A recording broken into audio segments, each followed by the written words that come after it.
Hi, my name is Michael, and we are going to be covering the next album in our series of Anberlin discography reviews, and we're going to be talking today about their album, Dark is the Way, Light is a Place. Now, something worth noting about this album is that, as far as I can tell, this is the best critically performing and potentially also sales performing Anberlin album that exists on the market. While I kind of talked previously in my videos about how I think Never Take Friendship Personal is the best Anberlin album, this one is a critical darling comparatively. If you look up the Metacritic score for this album, it does very well in reviews, and it also was the highest charting Billboard album for Anberlin. It was on the charts for 22 weeks. In some ways, this is an album that looks back on some of the things that Anberlin did, and it kind of leans back on some of the darker and sadder themes and forgoes some of that like wistful nostalgia that we heard on New Surrender. But in another sense, this is also kind of an experimental album for them, with a little bit more cohesive electronic additions to the songs, some drum beats, some looped tracks, some atmospheric sound augmentation that's not just guitars. There's other instruments and other sounds and other moods that they're trying to go for. They have some like almost orchestral type ambient feels.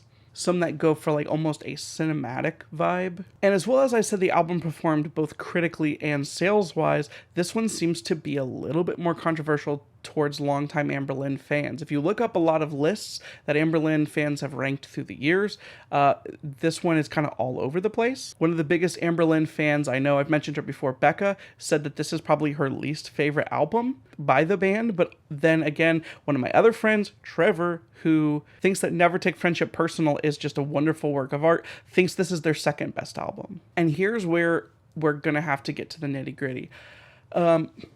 If you are an Anberlin fan who loves the band and every album they've ever put out, and you love this album and you would rank it kind of anywhere as a good album, I want you to like let me know what you see in the album and kind of where you're going to differentiate from me, because for me, this album just essentially didn't click at all. There are tracks that I like, but I think this album is not very good and also contains some of Anberlin's worst material, including Blueprints for the Black Market, which had some just straight corn. The first track, We Owe This to Ourselves, is great. Starts off, keeps the energy level high, and I think it's a really good track, a great opener for the album. And then it goes into Impossible, and this is where we get a little bit of their kind of different feels. They do a little bit of a U2 style reverb kind of thing.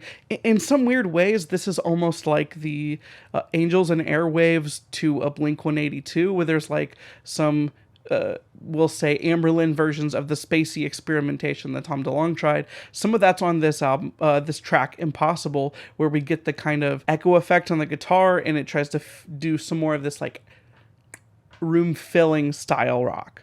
Take Me As You Found Me is one of those tracks that kind of tries to go for like a cinema feel with a larger build and more instruments added into the mix. And the melody is really strong here. I think the melody is the thing that carries it. Lyrically, it's a little bit too vague, I think, to just land as hard as some of their like super hard emotional tracks in the past.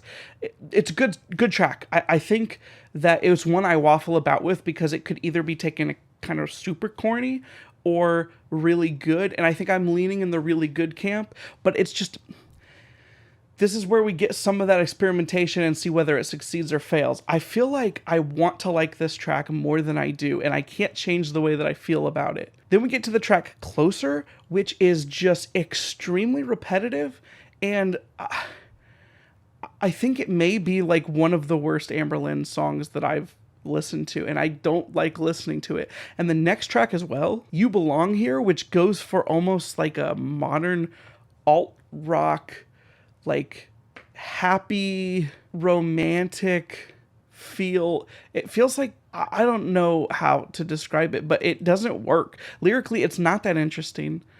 It is repetitive. It's a very, I don't know, maybe I'm just struggling with this thing where I don't like when Anberlin does songs that are happy, because when they try to do happy songs, it just strikes me as extremely corny.